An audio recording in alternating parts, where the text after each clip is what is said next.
अब ये केकड़ी एक जिला बन गया है और ताकत आप लोगों को मिल गई है।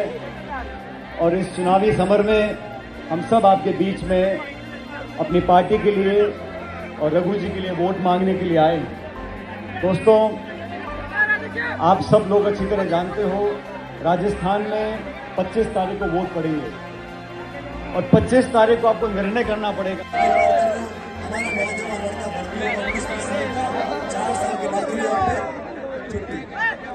पूछते हैं किसानों के खिलाफ आपने 3 काले कानून क्यों बनाए, तो जवाब आता है मंदिर और मस्जिद। इन सब लोगों को मंदिर, मस्जिद, हिंदू, मुसलमान, इसके अलावा चौथी बात कोई आती नहीं। हमारी पार्टी, आज आप जानते हो, केकड़ी में राजस्थान में नरेगा के काम चलते हैं, कहीं कम कहीं ज्यादा। नरेगा का कानून किसने बनाया? ये कांग्रेस सरकार ने बनाया, सोनिया जी ने बनाया, मनमोहन सिंह ने बनाया। रोजगार का अधिकार दिया, शिक्षा का अधिकार दिया, खाद्य सुरक्षा का अधिकार दिया, सूचना का अधिकार दिया, आदिवासियों को संरक्षण दिया। राजीव गांधी जी ने महिलाओं को ओबीसी को आरक्षण दिया ग्राम पंचायत के अंदर। ये कानून हमारी सरकार ने बनाए और भाजपा ने कानून बनाए। 3 काले कानून किसान के खिलाफ, नोटबंदी, जीएसटी और अमीर गरीब की खाई को लगातार बढ़ाते हैं।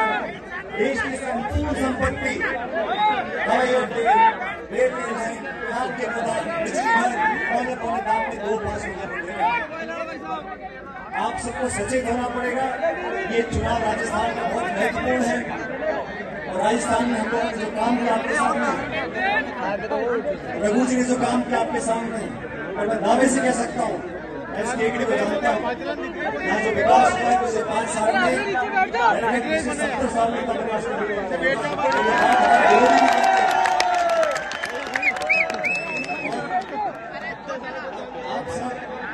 पुराने लोग हो, आप सब रघु जी को अच्छी तरह जानते हो।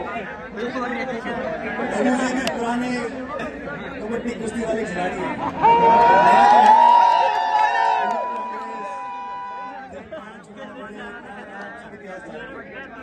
केकड़ी के लोगों ने आशीर्वाद दिया, आपने विधायक बनाया। मैं आपको बताना चाहता हूँ एक बात, रेखा जी 2016-17 में यहाँ बाई इलेक्शन उपचुनाव हुआ लोकसभा का, मैं प्रदेश कांग्रेस कमेटी का अध्यक्ष था और मैंने रघु जी को कहा, हम सबका नेताओं का मन था, रघु जी आप चुनाव लड़ो बाई इलेक्शन। सही बात तो ये आधे मन से थे,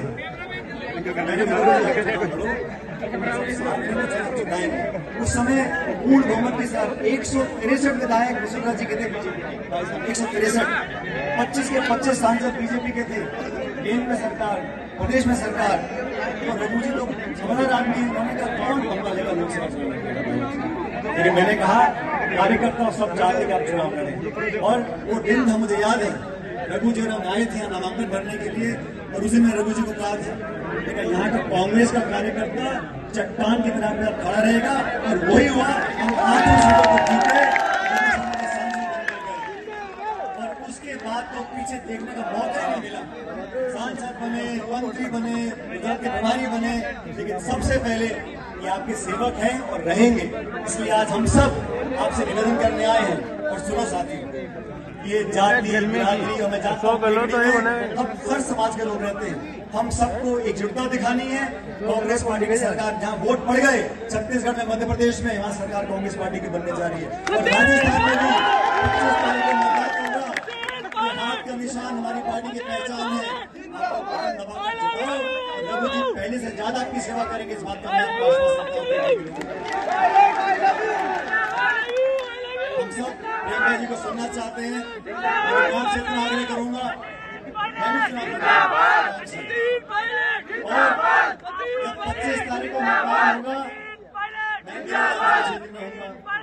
बटन दबाते हैं मशीन में, आज कहते हैं वो क्या पी करके बोलते भी नहीं बोलती 2 नंबर का बटन, लेकिन बटन आवाज निकलती है, क्या आवाज निकलती है? पी करके।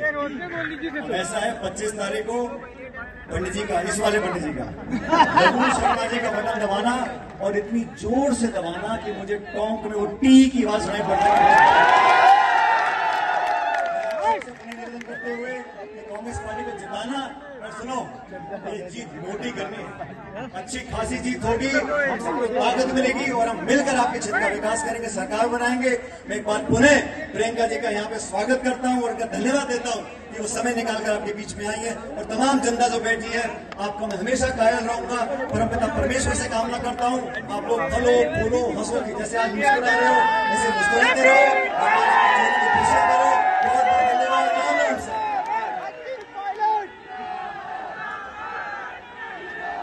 अब मैं हमारी नेता, देश के करोड़ों लोगों की धड़कन आदरणीय प्रियंका गांधी जी का सबको संबोधित करें। फिर हमें अपना अनुभव देखना चाहिए कि चुनाव का समय है, आगे भविष्य में 5 सालों के लिए क्या होगा हमारे प्रदेश में। हमारे प्रदेश में 5 सालों से क्या चल रहा है इसका हम अनुमान लगाते हैं। हम देखते हैं कि भाई हमारा अनुभव क्या है, क्या हमारी तरक्की हुई है, क्या जो सरकार हमारी जो चल रही है उसने हमारे लिए अच्छे अच्छे काम किए हैं कि नहीं, इसका हम आकलन करते हैं। और हम जब ऐसी सभाओं में आप लोग आते हैं तो एक बात बहुत जरूरी है कि आप ध्यान से हमारी बातें सुने, चाहे हम हो चाहे भाजपा के नेता हो, ध्यान से हमारी बातें सुने और कोशिश करें इसका अनुमान लगाने का कि इन बातों में कुछ वजन है कि नहीं, है कि नहीं। तो अभी हाल ही में मोदी जी आए थे राजस्थान, मैंने देखा उनका भाषण, कहने लगे कि ये कांग्रेस के नेता एक दूसरे को रन आउट करने में लगते हैं, ऐसा बोला उन्होंने। तो मेरे मन में ये बात आई कि भाई इनके बातों में तो कोई वजन ही नहीं है। हमारे सारे नेता, हमारे सारे कार्यकर्ता एकजुट होकर मजबूत बनकर रणभूमि में उतरे हुए हैं, बल्कि इनको भाजपा की अपनी स्थिति देखनी चाहिए। हिट विकेट तो ये है राजस्थान में भाजपा वाले, तो ये बात उन्होंने की एक बात और असलियत कुछ और है। कह रहे हैं कि हम लोग रन आउट करते हैं, इनकी पार्टी है, इनकी पार्टी पूरी तरह से बिखरी हुई है। इनके नेता जो बड़े बड़े नेता हैं उनको इन्होंने परे कर दिया है, किसी को मालूम ही नहीं है कि अगर मुख्यमंत्री बनेगा तो कौन बनेगा, किसी को नहीं मालूम। बल्कि ये दूरबीन से जाकर ढूंढ रहे हैं पूरे राजस्थान में कि भाई हमारा नेता कौन बन सकता है, क्योंकि जो बड़े बड़े नेता थे उनको साइड कर दिया इन्होंने। तो बात यह है कि जब नेता आपके सामने आता है तो उसकी बातों के वजन को आप तोलिए कि किस आधार पर कह रहे हैं। आपके सामने अभी सचिन जी ने कहा कि भाजपा के जो ज्यादातर नेता आते हैं वो धर्म की बात करते हैं, जाति की बात करते हैं। तो आपको सोचना पड़ेगा कि भाई धर्म की बात और जाति की बात चुनाव के समय क्यों होती है। जो नेता ये बात चुनाव के समय कर रहा है इसका मतलब है कि उसके आधार पर आपसे वोट मांग रहा है। कह रहा है कि भाई धर्म के आधार पर वोट दो या अपनी जाति के आधार पर वोट दो, तो इसका मतलब है कि काम के आधार पर मांग नहीं सकते। क्योंकि जो असली नेता होता है जिसने आपके लिए काम किया, जैसे रघु शर्मा जी ने आपके लिए काम किया, हमारी सरकार ने यहाँ पे आपके लिए काम किया, तो हम काम के आधार पर आपसे वोट मांगते हैं या आपसे समर्थन मांगते हैं। अब एक तरफ भाजपा के नेता जो ऐसी अजीब सी बातें करते हैं जब चुनाव के लिए आते हैं। मैं मध्य प्रदेश में थी, मध्य प्रदेश में 18 सालों से इनकी सरकार है और 18 सालों से इनकी सरकार है, लेकिन एक काम का नाम नहीं लेते। जब मंच पे खड़े होते वहां पे भी धर्म और जाति की बातें और उसी के आधार पर वोट। तो 18 साल से आपकी सरकार रही, आप काम पर वोट क्यों नहीं मांगते? मैं बताती हूँ, अभी कुछ दिनों पहले मैं गहलोत जी के साथ चुनाव प्रचार में निकली थी, तो मैंने गहलोत जी से पूछा, आपने यहाँ राजस्थान में अपनी सरकार में कितने रोजगार दिलवाए? गहलोत जी ने कहा कि देखिए 2 लाख रोजगार तो दिलवा दिए हैं हमने, और 1 लाख और की हमने घोषणा की है, जिसमें से 40,000 प्रोसेस में है। और आप सोच सकते हैं कि यहाँ हमारी 5 सालों से सरकार है, यहाँ के मुख्यमंत्री कह रहे हैं कि कांग्रेस के शासनकाल में आपको 2 लाख रोजगार दिलवाए हैं। 18 सालों से बहनों और भाइयों, मध्य प्रदेश में भाजपा की सरकार चल रही है। 18 सालों से 3.5 सालों में उन्होंने 21 रोजगार दिलवाए। यहाँ 5 सालों में 2 लाख, वहाँ 3.5 सालों में 21, सिर्फ 21 रोजगार दिलवाए।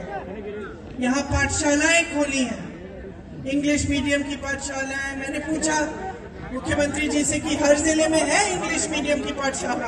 हंसने लगे, कहे हर जिले में क्या, गांव-गांव में खोल रहे हैं। वहाँ मध्य प्रदेश में 18 सालों से इनकी सरकार चल रही है, पाठशालाएं बंद हो रही हैं। 7,000 से ज्यादा स्कूल बंद हो चुके हैं।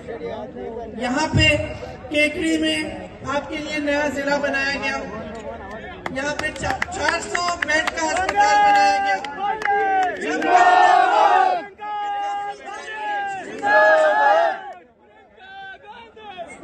5 सालों में कांग्रेस की सरकार ने जो काम किया, जो आपकी सेवा की, उसी के आधार पर हम आपसे वोट मांगते हैं।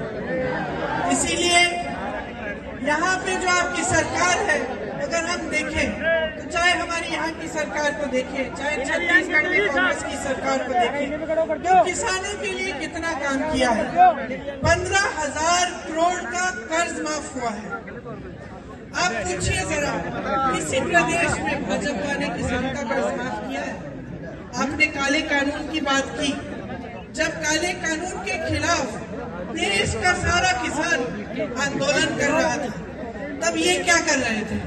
इनके मंत्री के बेटे किसानों को अपनी जीप के पहियों के नीचे कुचल रहे थे उत्तर प्रदेश में, और वही मंत्री इनके साथ मंच पे बैठा रहता था। जब वो काले कानून आए, तब किसान की कोई सुनवाई हुई? 1 साल होने वाला था, किसान सड़क पे बैठा रहा, सैकड़ों किसान शहीद हुए। पानी नहीं था, बिजली भी नहीं थी, उस समय सड़क पे ही बैठे थे, लेकिन उनकी सुनवाई नहीं हुई। सुनवाई तब हुई, काले कानून वापस तब लिए गए भाजपा द्वारा,